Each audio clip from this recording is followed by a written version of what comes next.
With touchdown number 12 on the year. And the Rams are going to take a first quarter lead.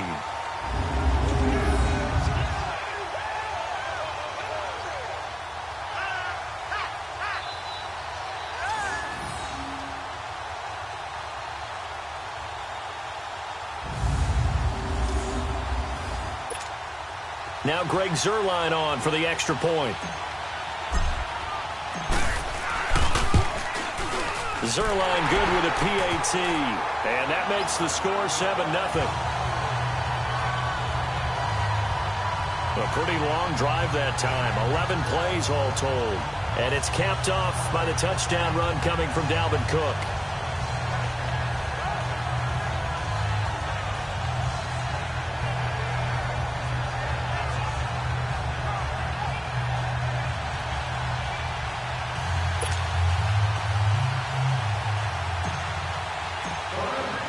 The kickoff unit is out on the field, and they will send this one away. And this will be a touchback as that sails over the end line. And now Indianapolis set to take the field. And the magnitude of this game, everybody knows it. The fans, obviously the players and coaches, there's just with them a palpable buzz right now. They know they control their own destiny.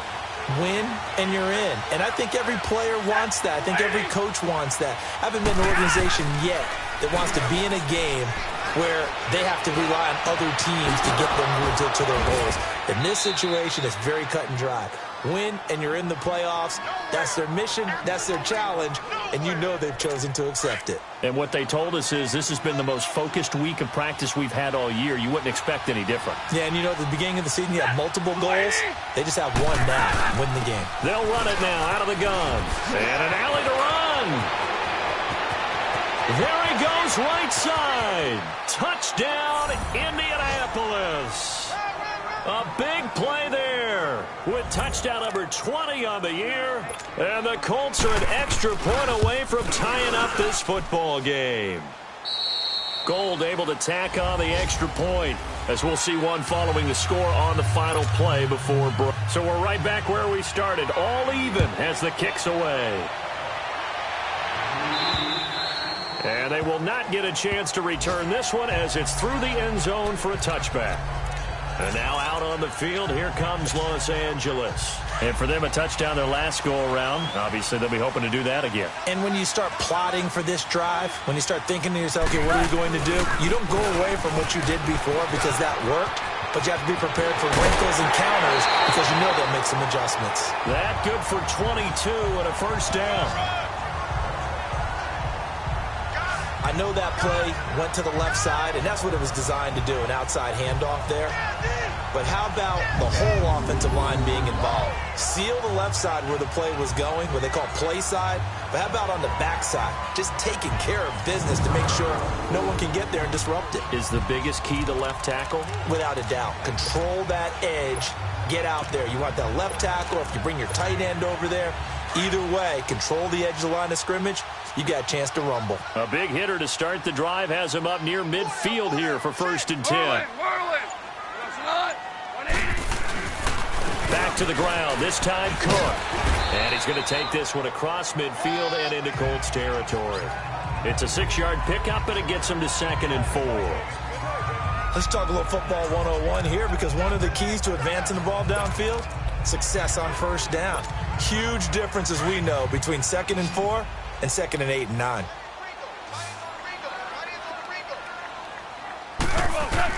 To throw on 2nd down is gone. Dumps it off to Gurley. He'll get this one down near the 20-yard line, just shy of the 20. That one goes for 24 yards. We can talk all we want about football being a game of strength and brawn. It's also a game of mismatches, and they're trying to create one there, getting it to their back out of the backfield to make a bigger play. As we often say, get it to him in space, let him use his leg. Yeah, if he can get a matchup against a linebacker or maybe a defensive end dropping out in a zone blitz, he's going to win that battle just about every time.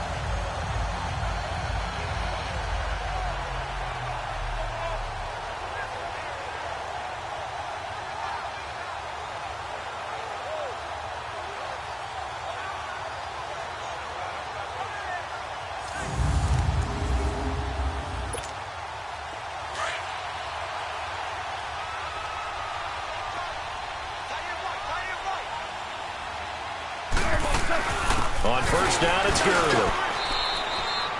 3 yards on the pickup there, and it'll be second down. Brandon, all things considered, they have to feel pretty good about getting that type of a gain, considering the blitz that they just had against them. Yes, sir. Yes, sir. Yes, sir. On second down, here's Goff. Firing quickly, but it's incomplete. So many offense want to include their running backs into their passing offense and be able to swing the ball out or check it down to them. But sometimes those guys are just not as comfortable catching the ball as they are running it. Yes, sir. Yes, sir. Yes, sir.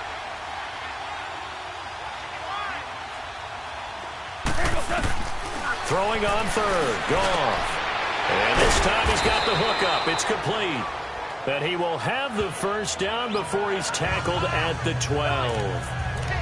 It's a 7-yard gain there, and it's good enough to move the chains. One thing you're hoping for when you run drag routes, you're able to hit a receiver in stride, and he can pick up a lot of yardage after the catch. But in this situation, the defense was effective, able to stop him before he could get a good head of steam going. And he'll get this one down to about the 10-yard line. Give him a couple on the carry there, 2nd and 8. I think if we put together a job description for a middle linebacker, we would start with being able to hold down things in the middle of the line of scrimmage and be able to take on blockers. But how about the guys who can go sideline to sideline and make plays? Love a guy that can do that. We saw a perfect example of it right there.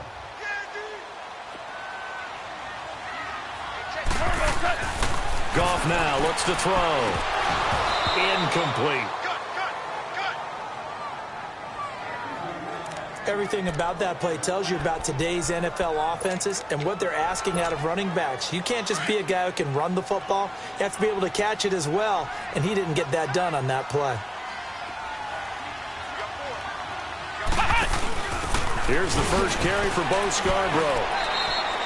It's a loss of a full 3 yards, and it brings up 4th down. It's not always as straight as that team wanted it more than the other, but on that play, it actually was true. They were faster to the ball. And Zerline's kick is good. And they take the lead here now at 10-7. So they put together a good little drive there, but ultimately stalling out in the red zone. Yeah, I know a lot of people look at it as a little bit of a negative. They didn't get 6 points out of it, right? Didn't get the touchdown. But that's actually okay. They got 3 points, able to give their defense a little bit of rest, let them settle down over there. So all in all, to me, that's a good drive. And a nice return sets them up pretty good here at the 30-yard line. Getting set to go again as we look at the back heading onto the field again. And the ground game's been good, but they're losing here in the second quarter. Can they use that ground game maybe to work the air attack a little bit more? I think so, because now you can throw play action off of being able to run the ball effectively. And oftentimes you might want to just swing your back out of the backfield, get the ball in his hands in open space, and just don't get totally away from running it, because some of these runs now, they may pop bigger as the game goes along. Yeah, they've been good with a run so far.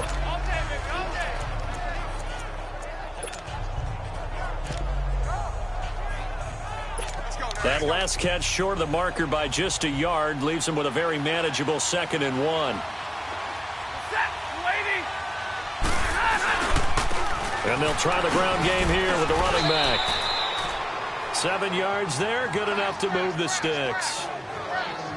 I know what you're thinking out there. I know a lot of you are thinking, take a shot downfield. It's a great spot for it.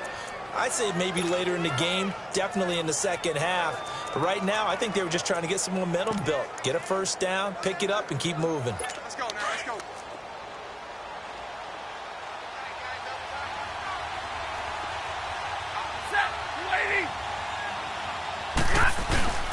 Right back to him on first down.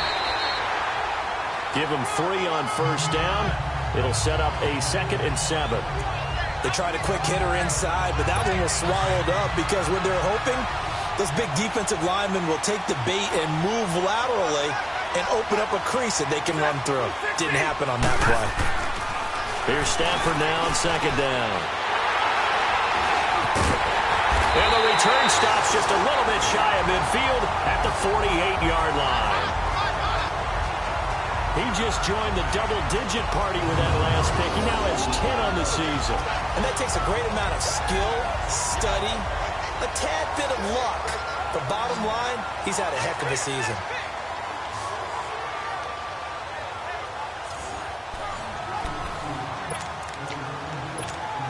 And now out on the field, here comes Los Angeles. Well, what do you think? You get the ball off the turnover near the middle of the field. You take a shot here in the first play? You know I'm big on that. I love when I have great field position. After a turnover, I feel like I might have a little bit off balance. I prefer to take a shot, but a lot of coaches will tell you, you only do it if you trust the guy who's got the football in his hands. Meaning, if it's not there, he won't force it downfield and maybe turn it into an interception. He'll go to the check down, go to a second option, and go ahead and take the play that's in front of him. All right, coming up at intermission. Charles, you want to wait to enhance your Saturday? I certainly do. I've got just a thing for you. It's the coach, Jonathan Coachman, standing by in Orlando. He'll be alongside at half to take us through the weekend in the NFL. From the 34 now, here's 1st and 10.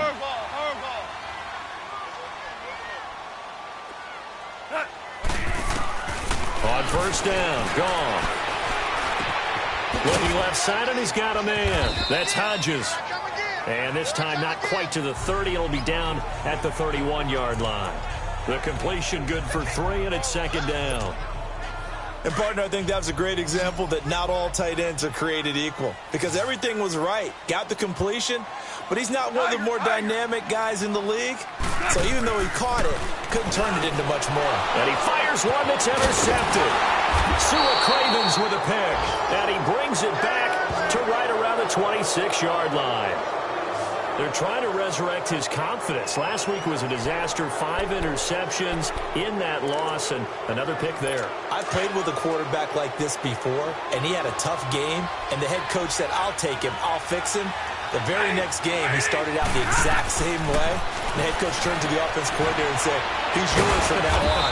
Someone has to take responsibility and work with him and try and get him settled. Give him 13 yards on the opening play of the drive and also give him a 1st down. On 1st down, Stafford here. Looking middle, and it's incomplete. Sammy Watkins, the intended receiver. That'll bring up 2nd down. It's been my observation there's been a nice variety of play calling defensively.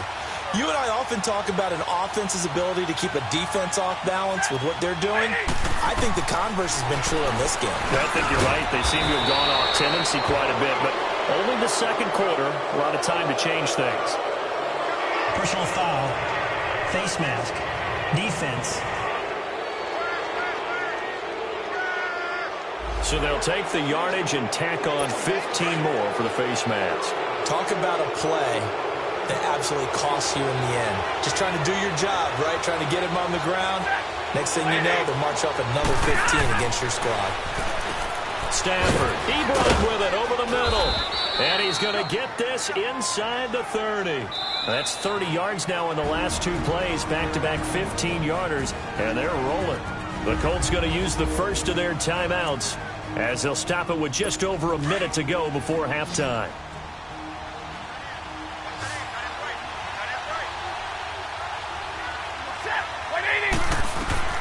On 1st and 10, Stafford finding his safety valve here. That's complete. Now the Colts going to burn the 2nd of their timeouts as the stoppage will come with a little under a minute to go in this first half. 2nd and 5 after the 5-yard completion on 1st down.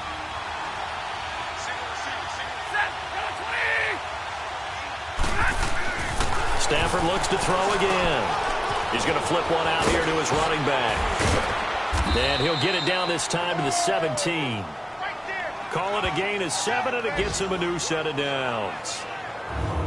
I think the best offenses love to get the ball to their running backs in open space because they have the ability to make people miss, and they also have the ability to run over people. And if you do that throughout the game, after a while, they might just run through some of those tackles and go a long way. And we saw him shed a nice tackle on that play. To the right side to Eric Ebron. So a good spin move there before he's taken down. A nice little gain. A gain of 6 there on 1st. Now the Colts moving quickly here in the hurry-up offense. Throwing again is Stafford. And that is caught. Touchdown, Indianapolis. as the first half is winding down, and the Colts are in for 6. And while that touchdown does not give them an insurmountable lead, it's still a lead, and that always feels good to a team. They'd love to take that into the lockers, but a little time left on that clock, so some work to do. I like that. I like how you're guarding against a letdown there. Already looking forward. Coaching them up from right up here in the booth. 13 seconds, the time remaining in the half as they come up on first down. They go back to the air here after the INT on the last drive. They find some open field here. And his guys have got it back at the closing stages of the first half.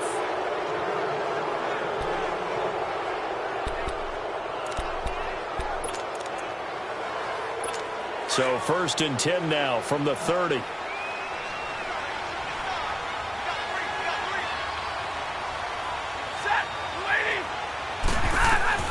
After the interception, here's Stafford. And he'll be out of bounds, able to get it down to the 25 there. 5 yards on the catch there, brings up 2nd down. So 3 seconds here remain in the half. On is the field goal unit to see about getting 3 points. Right hash mark, a 42-yard attempt. And Gold is able to put it through. So we've come upon... All right, hang on. We'll jump over halftime. Gold now out to kick it away. This will be fielded at the 8. And a pretty slick return there as he's up just shy of the 45-yard line. That strong return has set them up nicely for this drive, and we all know the next score is going to have a major impact on this game. Here's the Los Angeles offense as they get set to take possession. They're down here, but very much in this game. What's the tonality of a coach's talk when a game is within striking distance like this at intermission? Typically, what they're doing is emphasizing the things that went well in the first half and wanting more of that. Sure, you've got to go over some of the errors and clean up some things because there's a reason you're down. But overall, I think they want to stay positive, stay up with this team. We're just starting the second half, and we've got the football. Let's go ahead and punch it in, and then we'll take it from there. See how that recipe works. And able to break one tackle, but then quickly brought down. Give him 4 on the ground there. They're now left with 3rd and 6. Oftentimes we praise an offense for their variety of being able to hit people with the run in the past. But in this game, how about what we're seeing from the safeties? They are all over the field. Doesn't matter if they threw it or if they're trying to run it. I don't think we've ever awarded an MVU, most valuable unit, but you're right. It might go to them in this game. I like that. MVU. Well done. And he will have the first down as he gets this to the 47. It's a 7-yard gain there, and it's good enough to move the chains. That's a staple of this offense. Drag route to the tight end. Yeah, he's unable to use his size to break off much more yardage after the catch, but still an effective gain nonetheless. To throw is gone. Under pressure here, and down he goes. Sacked back at about the 43-yard line. Great job defensively. I think he was trying to go through his progressions, find someone to get rid of the football. Before he knew it, he was on his back. So that just brings us right back to what you said in the beginning. A great job defensively. Nowhere to go with the football. That led to the sack. And the job becomes twice as difficult now. After the sack, it's 2nd and 20. Goff now to throw. And the pressure gets to him again. Leonard Floyd in there to get him for sack number 9 now on the year. So one quick, easy analysis about why they've struggled so far. They keep putting themselves in 3rd and long situations. They just took another sack right there. And the offensive film session tomorrow may be a little longer than it normally is. Not a lot of positive grades will be handed out thus far.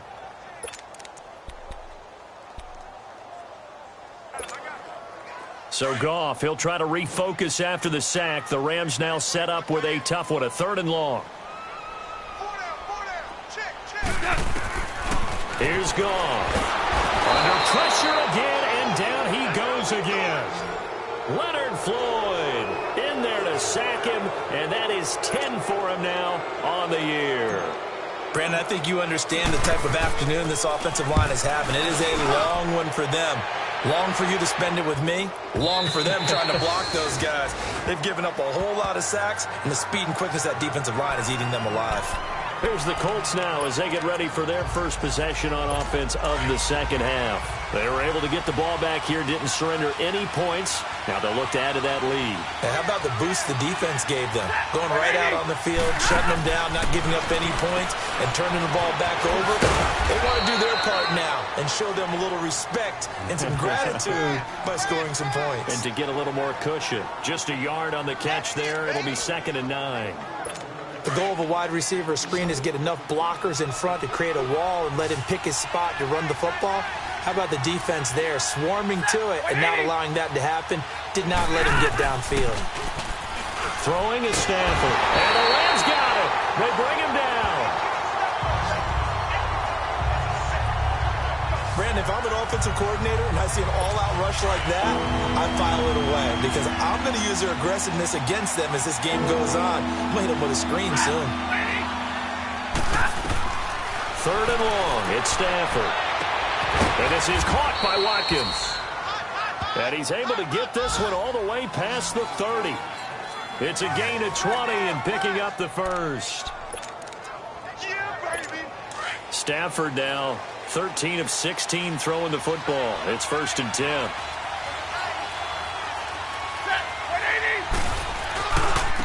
Now they try the right side here. And he went backwards. He'll be down at the 30. That's going to go as a loss of 2, and it'll be 2nd down. Came out in a power set, but that only served to put more men in the box. And guess what? If you're going to do that, you've got to win up front, right? Your offensive guys have got to beat the defenders. They lost all leverage on that play.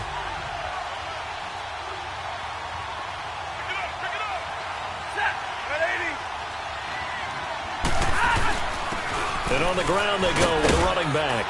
And they get him down, but not before he takes it across the 40-yard line. Indianapolis moving the chains there on a gain of 12.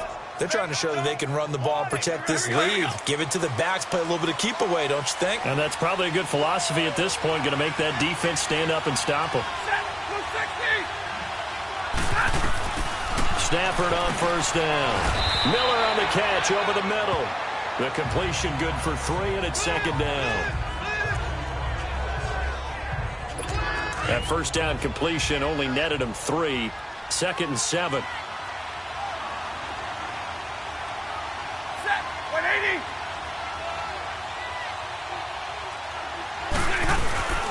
And they'll go with the ground attack here. Pushing forward for 3 up to the 48. The completion on 1st didn't get much, and now the run on 2nd doesn't get a whole lot either. Well, if you're a good play caller, you've already looked ahead and anticipated this type of situation. Already down on his play sheet, trying to dial up a big 3rd down play. Back to throw, Stafford. And he's going to be intercepted a 3rd time. Picked up by John Johnson. And his guys will set up shop at midfield at the 50-yard line. Watkins, the intended receiver. Oh, timing is everything on a route like this. He tried to drive that football into a tight spot. And if you're a little early or a little late, chances are there's going to be someone there. And sure enough, this one's going the other way.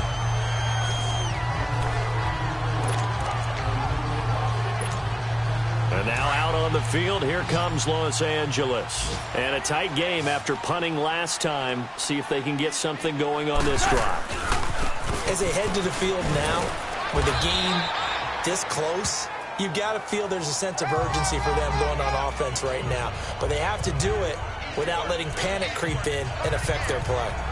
When we see those runs to the perimeter, when we see those runs to the edge, we think about big breakers, don't we? In this case, it was a modest gain, but it does open up possibilities here on 2nd down. Here's Goff now on 2nd down. And he whips that one incomplete there. He was looking for Todd Gurley, and it's 3rd down. The turnover put them in great field position. They don't want to squander it with 3rd down coming up. No, not at all. And you know what else you do? You make your defense mad. Yeah. They got you the football, gave you a great opportunity. You got to cash in and get some points. He'll throw underneath for Gurley. Jukes by again. And he'll go down, but not before getting this inside the 30. A good pickup there of 20 yards. I know most of the time when the ball's in the air, you're thinking wide receiver, tight end, but running backs, they can be a big part of any passing offense nowadays. Goff now just 8 of 16 thus far, 50%, but it's 1st and 10. Handoff comes to Cook. And he's going to fight his way forward here for a modest gain. Give him 5 on the carry there, and it'll be 2nd down. Partner, I think from our experience together, we have learned that most offensive coordinators are going to tell you, if I'm going to run the football on 1st down, I've got to get at least 4 yards. They got 5 here. They've got to feel pretty good about that one.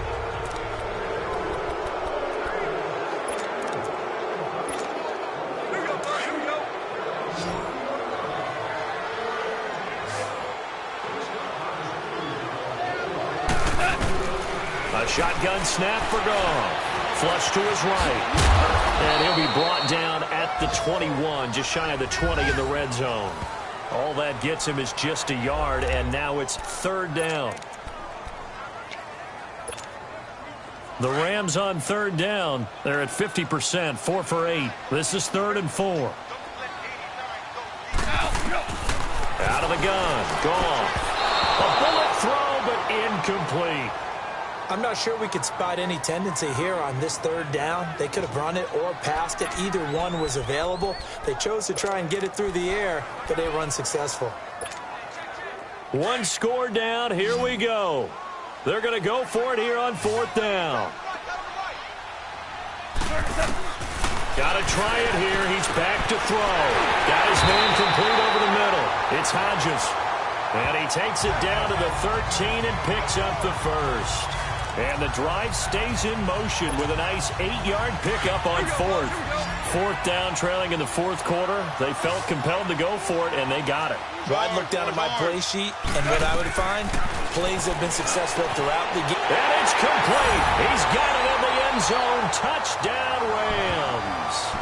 Bucky Hodges, his first touchdown on the year. And the Rams are an extra point away from tying up this football game. That's almost just not right. You cover everybody, but those tight ends, they can be awfully reliable. Very reliable. The defense just has to hate those guys. This drives them crazy because oftentimes you can't match up with them. They have either with size, speed, or maybe even just strength. So that drive in total 8 plays. And it winds up with a touchdown for Los Angeles.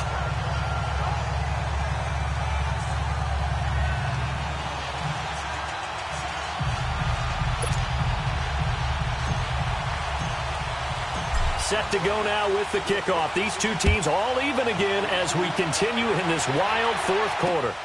This one fielded at the 5. And a nice job there as he gets this one up just shy of the 35-yard line at the 34. As the Colts offense makes their way out, we take a look at the playoff picture in the AFC. And as things start to come into focus here in the final weekend, their future still up in the air. Currently in possession of the 5 spot, but could fall entirely out of the postseason if this final day doesn't go their way. Well, we're looking forward to the playoffs because, fortunately enough, we're going to be there to call some of these games. But when you're sitting where they are right now, the playoffs start with this game. They can't wait till next week and say, well, let's see if we're... No, they have to win this one to ensure that they're going to go. So their playoff run actually begins a week early. By the way, I got my assignment for the playoffs. They have me doing every game. I like that. Are you there, too? I like that. I just hope I'm with you. I hope so as well. And Miller with it over the middle. And he'll get up near the 45. They'll spot it at the 44. You can see the time and effort and thought that they put into their passing game because it was evident right there. It looks like a simple pitch and catch, but you and I both know that they have planned for this and worked hard to make it happen. And he brings this up to the 46. Good enough for the first. We saw a number of good games earlier today. This one might top all of those. It's been a dandy as we come up on 1st and 10.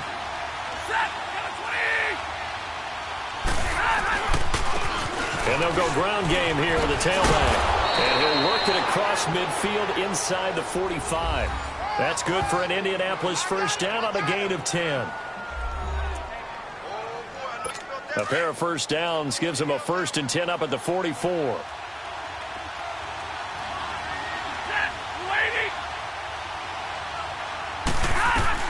Now a first down throw. Stafford. And he's got his favorite target yet again. It's complete. 11 more yards that go around. A first down as well.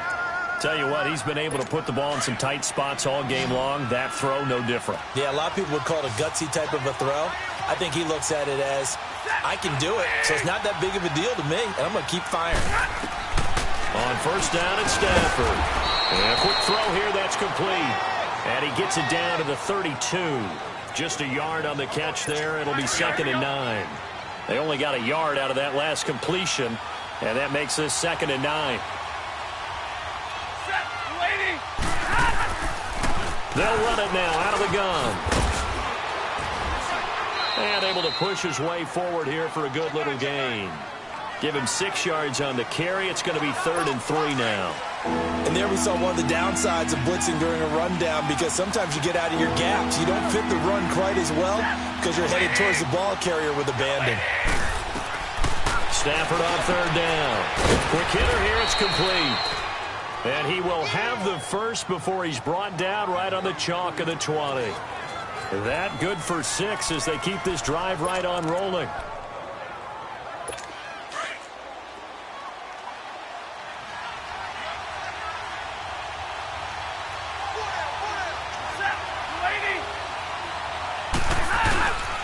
They'll run it here. This is Marlon Mack. Trying to bounce it outside, but he's only able to get it back to the line of scrimmage. No gain on the play there. 2nd down. Sometimes play calls boil down to philosophy. You know you're facing one of the top 10 units against the run in the NFL. So do you decide to keep smashing against them, or do you decide to throw the ball here? They'll run it now out of the gun.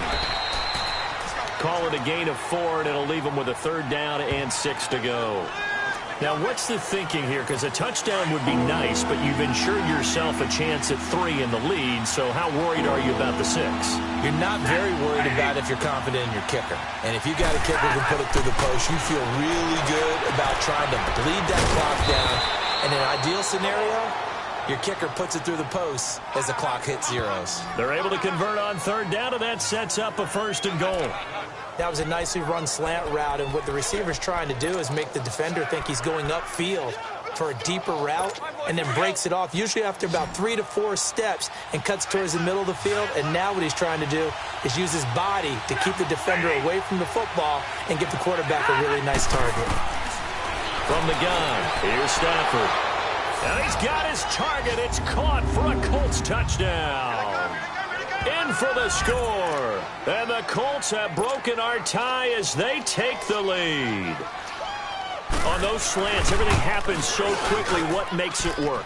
The timing between the passer and the receiver. In this case, a slant route ordinarily is probably about 3 steps before you go on the slant. In this amount of time, I think it was a 2-step deal. Boom, put his foot in the ground and got inside for the pass. Got inside for the pass, got inside for the catch and the score. And now out on the field, here comes Los Angeles. And they're hoping to redo their efforts in the last drive when they got into the end zone. And just think of what it's like now on the sideline, because when you score a touchdown, you have to go over and look at the tablet and see what you did on the last drive. When you scored points, it's a whole lot better view than when you're trying to figure out how to fix things there. Time for a break. We're back to see what happens after this.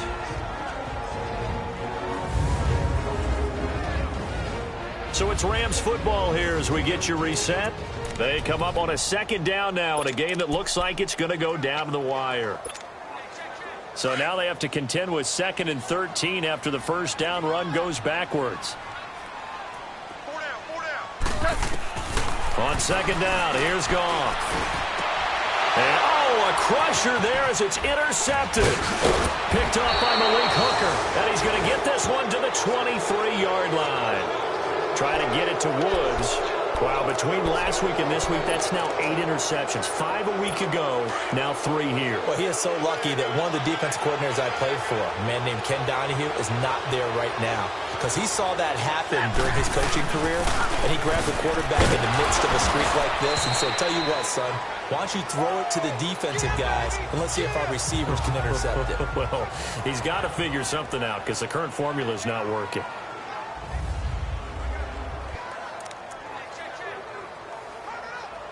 This, in all probability, another run here on 2nd and 8.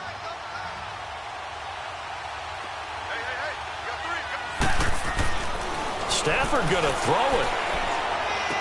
And they can't bring him down. And this is caught at the 8. And he will be brought down at about the 6-yard line. It's a really nice 15-yard pickup, and now it's 1st and goal. It's 1st and goal, and a late touchdown at this stage could officially salt this one away. Now it's Stafford. And this is caught. And that could seal it. It's a touchdown. And that touchdown should make you feel comfortable. But do you really feel like it's totally over yet? Not totally, but